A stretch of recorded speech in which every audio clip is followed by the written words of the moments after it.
আম, আসসালামু আলাইকুম। বিকালে ছাদে হাঁটতে আসলাম, তো ভাবলাম আজকের এইচএসসি পরীক্ষা নিয়ে কিছু কথা বলি, মানে টোটাল এইচএসসি পরীক্ষা নিয়ে কিছু কথা বলি।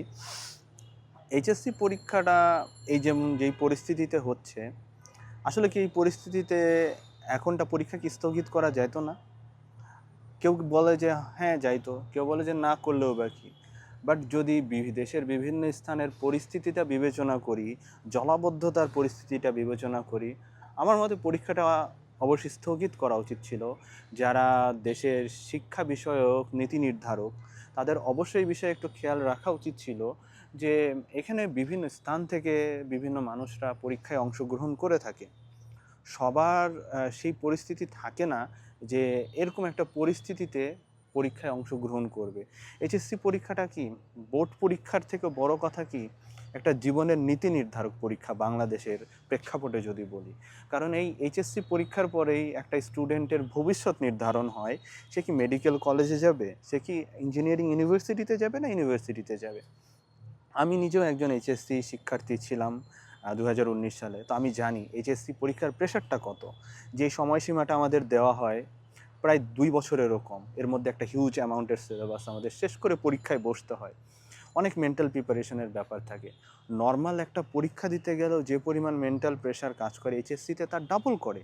এত জিনিস মাথায় নিয়ে যাওয়া, সেখানে পরীক্ষায় বসা, পরীক্ষায় একটা মেন্টাল প্রিপারেশনের ব্যাপার থাকে। আমরা যখন পরীক্ষা নিজেই দিতে গেছি আমি, তখন আমি মানে কিছু খেতে পারতাম না। পরীক্ষার টেনশন হইতো, কি লিখবো, লেখা কি হবে, প্রশ্ন কি কমন আসবে কি না, কেমন আসবে, অনেক টেনশন মাথায় ঘুরে। তারপরে যদি এরকম একটা সিচুয়েশনে পরীক্ষা হয়ে থাকে যেখানে চারিদিকে জলাবদ্ধতার প্রবলেম। আজকেও দেখলাম একটা স্টুডেন্ট হাঁটতে হাঁটতে পানির মধ্যে যেতে গিয়ে, পানি জানে না সব দিকে পানি, সে জানেই না যে কোথায় গর্ত আছে, সে পানির মধ্যে পড়ে গেছে, সে অর্ধেক পুরো পুরো ভিজে গেছে। এই পরিস্থিতিতে একটা স্টুডেন্ট কিভাবে পরীক্ষা দিবে? তার কি মেন্টাল সিচুয়েশন সেটা থাকে যে সে গিয়ে পরীক্ষার হলে বসবে, পরীক্ষা দিবে? তারপরেও একটা মানুষ যখন এরকম ভিজে, এরকম আধা ভেজা হয়ে এরকম একটা পরীক্ষার অবস্থায় পরীক্ষা হলে যাচ্ছে, তখন তার কি অবস্থা হচ্ছে? তার সামনে জ্বর, ঠান্ডা ইত্যাদি শরীর খারাপ হওয়ার অনেক চান্স থাকে। একটা মানুষের জীবনের একটা গুরুত্বপূর্ণ একটা পরীক্ষা এতটা অনিশ্চয়তার মধ্যে একটা মানুষ কিভাবে দিবে? মেন্টাল অবস্থাই ভালো থাকতেছে না। যতই ভালো প্রিপারেশন নিয়ে যাওয়া হোক, অনেকেই এখানে ফেল করে বসবে। ফেল বলতে মানে পরীক্ষায় একদম খারাপ করে বসবে। কারণ সে মেন্টাল একটা প্রিপারেশন নিয়ে যেতে পারতেছে না। সে মেন্টালি বিধ্বস্ত যে কিভাবে যাব, কিভাবে পরীক্ষা দেবো, এইভাবে কি পরীক্ষা দেওয়া যায় কিনা।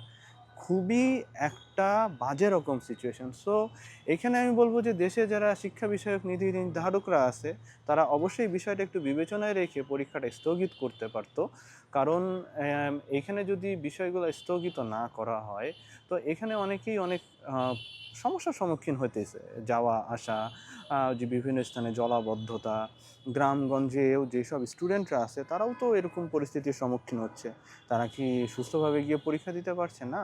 অনেকে অসুস্থ হয়ে যাচ্ছে, অনেকেই অনেক সমস্যার সম্মুখীন হচ্ছে। তো আমার মতে এটা বিবেচনায় রাখা উচিত ছিল। আর প্রশ্নের দিক দিয়ে যদি বলি, তুলনামূলক বিগত বছরগুলোর তুলনায় অনেক কঠিন প্রশ্ন হয়েছে। তো হ্যাঁ, আমি এইচএসসি যখন পরীক্ষা, আমি এই বিষয়ে বলবো না যে প্রশ্ন সহজ করা উচিত যাতে সবাই পারে, না, আমি সেটা বলছি না। কিন্তু আমি যতদূর শুনে আসছি যে এইচএসসি একটা বোর্ড পরীক্ষায় সবসময় সরকার মাথায় রাখে যে এখানে এমন স্টুডেন্টও পরীক্ষা দিচ্ছে যে শহরের অনেক ভালো একটা কলেজে পড়ে, এবং গ্রামেরও এমন সুবিধা বঞ্চিত এলাকা থেকে মানুষ পরীক্ষা দেয় যারা অনেক সুবিধার বাহিরে এসে পরীক্ষা দেয়। তো তারা প্রশ্নটা এমনভাবেই করে থাকে যাতে একটা সুবিধা বঞ্চিত শিশুও কিছু ভালো মতো যদি পড়ে থাকে সে অ্যান্সারটা করে আসতে পারবে।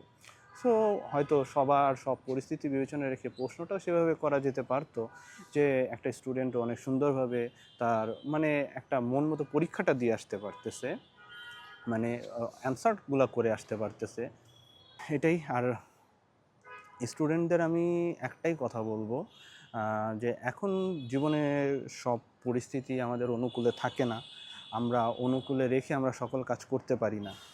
তো জীবনে তোমরা এখন এই পরিস্থিতি যখন সম্মুখীন হচ্ছ, মাথায় একটা ওয়ার্স্ট সিনারিওই সেট করে নাও যে আমরা এরকম একটা হার্ড একটা সিচুয়েশনের মধ্যে দিয়েই যাব, এমন একটা সিচুয়েশনের মধ্যেই আমাদের ফেস করতে হবে যে আমাদের অনুকূলে কোনো কিছু নেই।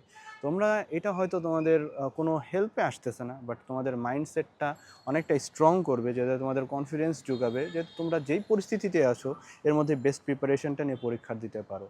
কারণ এখন যেমন সিচুয়েশন, আমরা সবসময় তো সিচুয়েশন পরিস্থিতি চেঞ্জ করতে পারি না। তো সেই সিচুয়েশনের উপরে থেকেই যাতে আমাদের বেস্টটা ট্রাই করতে পারি। তোমরা সারা বছর যা চেষ্টা করার নিজেদের সম্পূর্ণটাই চেষ্টা করেছো, এখানে আর বাইরে এখন তোমরা এক্সট্রা অর্ডিনারি কিছু করতে পারবে না। তোমরা তোমাদের যে প্রিপারেশনটা নিছো সেই প্রিপারেশনটার উপরেই এখন ভালো মতো রিভাইজ করো, ভালো মতো করে নিজেদের 100%টা দিয়ে পরীক্ষার হলে যাও এবং নিজেদের সর্বোচ্চ বেস্টটা দিয়ে আসার ট্রাই করো। এবং তারপরে যা হবে বাকিটা আল্লাহ ভরসা, যেটা ভাগ্যে আছে, যেটা নিজেদের জন্য ভালো হবে সেটাই হবে।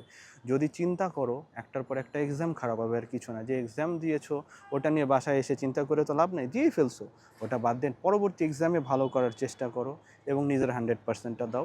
তারপরে বাকিটা যেটা হবে আল্লাহ ভরসা। অল দ্য বেস্ট সবাইকে। আশা করি এই পরিস্থিতিটা সবার অনুকূলে আসুক, তোমরা ভালো করে পরীক্ষা দিতে পারো, তোমাদের সবার রেজাল্টটা ভালো হোক।